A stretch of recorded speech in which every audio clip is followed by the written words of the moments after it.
When we go into freeze state, we are emotionally flooded, and this is a difficult one for people to understand initially because if you are going into that shutdown state, you may not be connected with any of the emotions that you're experiencing. Our mind's in a highly reactive state, and obviously in a life-threatening situation, this is really helpful because we want to make quick decisions. We want to jump in and go. But in relationships, being in fight, flight, freeze mode can actually get in the way of connection. So what happens in our relationships is... Welcome to episode 9 of the Call Me Katie podcast. This is my first solo episode, and I just want to take this opportunity to thank you so much for your support of the podcast. It's been 2 months since we hit the upload button, and I really want to take this opportunity to get some feedback from you. This podcast is designed with you in mind. So the goal of the podcast is really to bring you the evidence-based tools and information that you need to create a life and relationship you want. So if there's topics that you're interested in, if there's burning questions that you have, or there's guests that you really want to hear for, let me know in the comments and I will do my very best to make sure it happens. In today's episode, I want to share a very practical tool that in my experience is not only fundamental in de-escalating conflict in your relationship, but also in maintaining relationship happiness and individual health and well-being.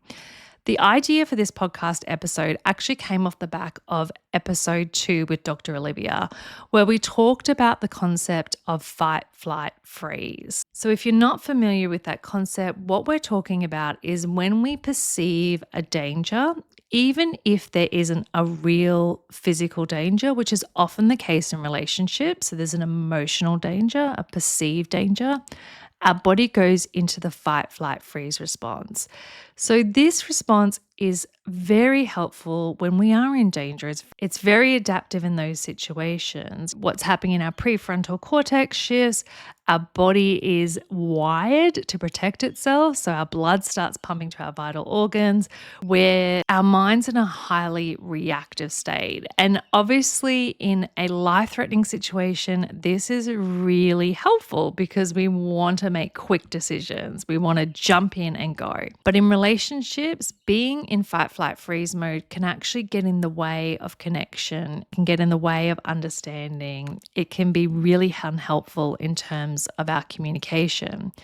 And as we talked about with Dr. Olivia, when we are staying in the fight, flight, freeze state for long periods of time, or as we're talking about in relationships, that we are kind of dipping in and out of that frequently. So perhaps it's every time we communicate, we automatically go into fight, flight, freeze mode. So when this is happening over and over again, we think about that in terms of like chronic exposure. So that long-term or that frequent exposure to that state of physiological arousal has significant impacts on your health. And if you want to learn more about that, I suggest you watch the episode with Dr. Olivia, episode 2, where we unpack all of the physiological things that happen in your body when you go into fight, flight, freeze mode. So I won't go into that further today.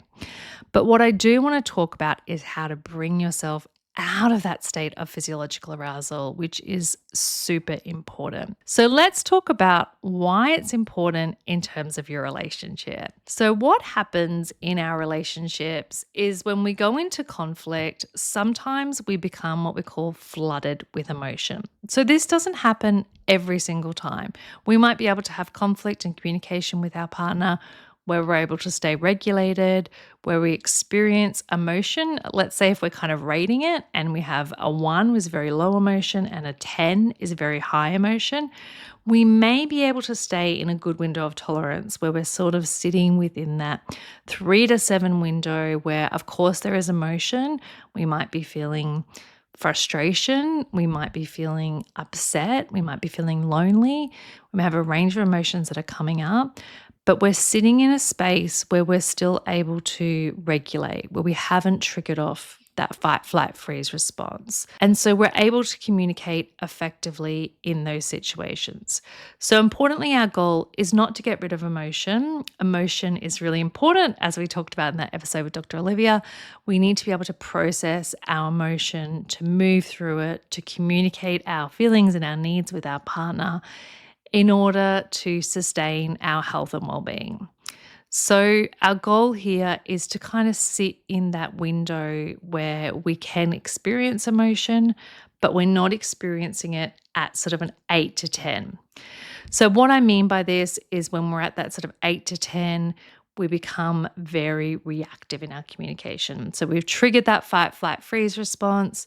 What happens is really different for each partner and different in each relationship. So I want to talk to you about kind of two extremes that we might see, because there's a lot of misconceptions, particularly around the second one. So let's say firstly that we are someone that tends to go in fight mode. If I'm sitting with someone in couples therapy, so if you and your partner are in conflict, you've become emotionally flooded and you've gone into fight, flight, freeze, if you're in that fight mode, what I'm going to be seeing is probably a lot of criticism. I might be seeing, sometimes I can see the physical tension in the body. So that person's becoming very tense. So there's a lot of things that are happening in your body. So there's a lot of physical changes that we can start to become aware of. So we can pick up that flooding earlier and earlier, and we can regulate, and with the end goal of eventually just being able to regulate and stay in the interaction. But if we've triggered the fight, flight, freeze response, what happens is we are no longer hearing our partner. We tend to be very reactive. We're not taking in the information accurately. We're scanning for negatives. So this is all that stuff that's really wired into us to protect us from danger. So obviously, if we're out in the wild and we've come across a bear, we want to be scanning for the negatives. We want to be scanning for the dangers. But this is less helpful in our relationship. So if we're in communication with our partner, taking in the things that reinforce maybe our own beliefs or unhelpful beliefs that we have about the relationship. So for example, my partner doesn't care about me. So when we're in this state of physiological arousal, we cannot communicate effectively. It's just an impossibility. And the Gottmans have done a lot of research on this. So where they've set up video cameras, they've got people mic'd up, they've got heart rate monitors on, so checking people's heart rates. And what we've learnt is that communication in relationships is impossible when we are flooded. We're just not able to communicate effectively. I've also seen this in my offices time and time again. Similarly, I used to use heart rate monitors for a period. Now I'm very in tune with kind of the signs and signals. I can tend to pick up flooding visually in the room, but it's really important to know when you are flooded and get in tune with what's happening in your body, connected with physically how you are feeling in that moment, the physical signs of that flooding, and also, the external cues. So the things like you might find that you are becoming more critical because you're just so keen to get your message across to your partner. I really want to reiterate that the behaviors that we see when we are flooded, so the reactive behaviors that we see, do come from a place of pain. They come from a place of us trying to protect ourselves, but they are unhelpful, which is why when we are flooded, we want to make sure we take a break, which I'll talk about in a moment. So that's fight mode. And then I want to talk about flight and freeze mode. So I won't go too much into flight mode at the moment. I touched on it earlier, but in flight mode, some of the behaviors that we may see are things like obviously exiting the situation, walking away from the conversation, or staying physically present but being emotionally disconnected. So for example, one of the ones that we'll see all the time is someone scrolling through their phone. So they're kind of there present in the room, but they're not really taking the information in, and their partner's not feeling like they're present emotionally in the space with them. The other one I want to talk about is freeze, When we go into freeze state, we are emotionally flooded. And this is a difficult one for people to understand initially, because if you are going into that shutdown state, you may not be connected with any of the emotions that you're experiencing. So quite often when I will explain what's happening in terms of the physiological responses in our body, the person who goes into freeze state, we'll talk about the concept of becoming flooded with emotion. And they'll say something like, I don't feel anything, or, I'm not feeling any emotion in that moment. They might describe it as feeling shut down or just feeling nothing, feeling empty. That doesn't mean that there is no emotion. What it means is that response has become so learnt, so automatic, that as soon as the emotion arises, we're going straight into shutdown. So we're no longer in touch with the emotion that we are experiencing. And over time, when people start to become aware of this and become more connected to what's happening in their body, they start to become more in tune with their emotions. It's really important to talk about this because this is often misunderstood both by the partner who's in the interaction with you and also by yourself. So stonewalling, or that freeze state, we tend to see in a relational context more frequently with men. And for males, what I often hear them say is, but I'm not saying anything. I'm not doing any damage to the relationship because I'm not talking. So, I'm not adding to the fight. I'm not fighting with them.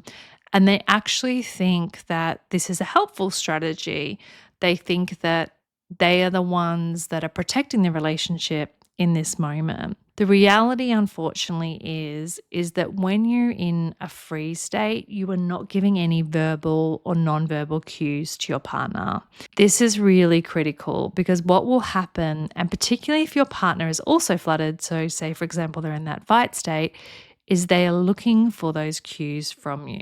So if they're experiencing any emotional distress, they're seeking out reassurance and comfort from you. They're hyper aware of the cues that you're giving them. And in that moment, if you're giving a blank face, if you're not able to communicate, if you're not giving them any verbal or nonverbal reassurance, they will read those cues as you not caring. And what tends to happen with that fight and that free state is it becomes almost an interaction. So we can almost liken it to Gottman's four horsemen of when we're in that fight of free state, the communication that we might see is one person might become very critical and one person might be stonewalling, so they're shut down emotionally. When you are shut down emotionally, the other person who's seeking those cues from you will start to escalate. They'll become more distressed because they're not getting the cues they're seeking. You'll shut down more because it's in your mind, it's becoming more emotional. You may be more flooded with emotion, and so you are retreating. And then, of course, that triggers your partner to feel even more so that you're not caring in that situation. So they are trying their hardest to get that message across. That's becoming even more overwhelming for you, reinforcing the idea that you don't want to say the wrong thing. You don't want to say anything to escalate the situation. So you retreat even more. So it just becomes this ongoing cycle. So we want to shift that cycle. And the way to shift that is not by staying in the interaction. It's actually about stopping the interaction, being able to regulate and come back to the interaction. So let's talk about what we want to do if we're in that state of physiological arousal. So if we're in fight, flight, freeze, or even if we're not there yet, but we know that the emotion is coming up into that 8, we want to take a break. This is so fundamental to our relationship and to our well-being. So before I jump in and talk you through the 7 steps, I just want to acknowledge that usually when I talk about this in therapy, at least one or both partners will tell me that they have tried taking a break before and it hasn't worked for them. And so this may be the case for you. This is completely normal. And the reason for that is because we have often missed one or two or many of the key steps to taking an effective break. So I'm going to step you through those now. So it's really important that we take a break immediately. As I said earlier, when we are in fight, flight, freeze, this is when we tend to become more reactive in our communication. Those four horsemen creep in. So I touched on two of them before, which are criticism and stonewalling, in terms of whether you're going into a fight response, which would see more of criticism, or you're going into a freeze response where we'd see more of the stonewalling type behaviors. We also may see defensiveness and contempt creep in, which are the other two horsemen. So, really important that you take that break immediately. Secondly, we want to call it a break. And the reason this is so important, and one of the reasons why taking a break may not have worked for you in the past, is that sometimes we are not actually taking a break, we are avoiding the situation. When we're using this strategy, it is about recognizing that when we're in that fight, flight, freeze response or that state of physiological arousal, we just can't communicate effectively. So we're taking a break to be able to regulate and come back to the communication.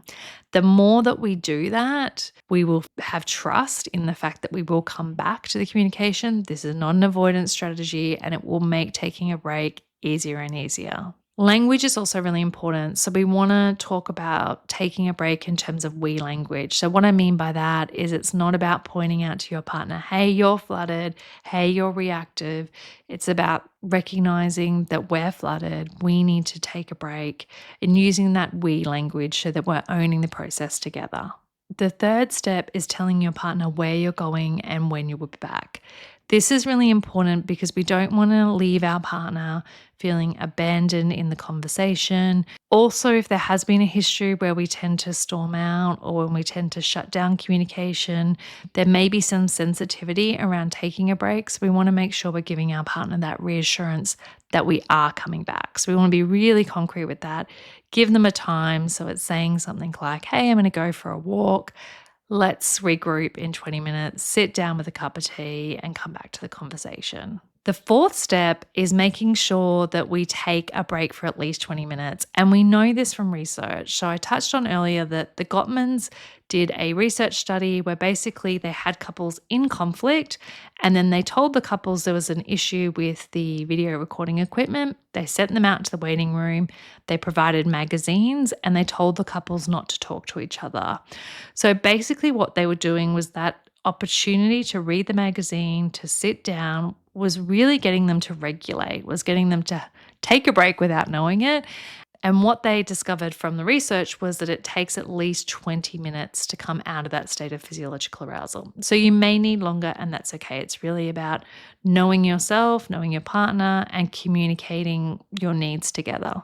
The fifth step is really important, and one that most people tell me that they have gotten wrong in the past. And this is about not thinking about the argument while we're on a break. So what tends to happen in relationships is the discussion gets heated. We may recognize that we need a break, but what we do when we're off having that break is we start creating an argument for all the reasons that we're right. So we're preparing a defense, and we're coming back ready to argue our point of view, which is not the point of taking a break. So one, obviously, firstly, if we're in that state of physiological arousal, we're thinking about the argument. Of course, it's not helping us to regulate. It's keeping us in that heightened state. So it's just going to make the strategy ineffective. Secondly, we want to come back to the conversation ready to listen.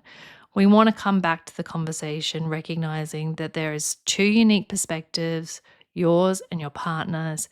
You don't need to argue your point. You just need to communicate it. You just need to share what it is that you're feeling, what it's about, and what you need, and equally be willing to listen to your partners. Step 6 is come back.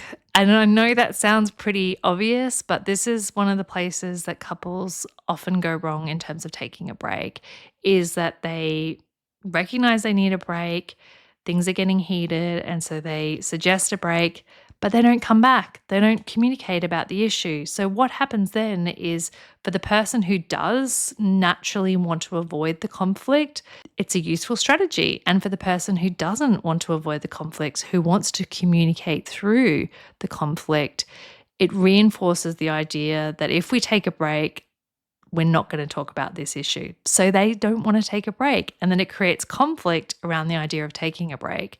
So we want to make sure that we come back when we are regulated, when we are ready to communicate. If, for example, we find we've taken a break, we've gone off, we've had a walk, we're just not there yet, we're just not ready to come back, then we let our partner know we need more time. So not just disappearing, not just coming back, but saying, hey, I need another hour or two.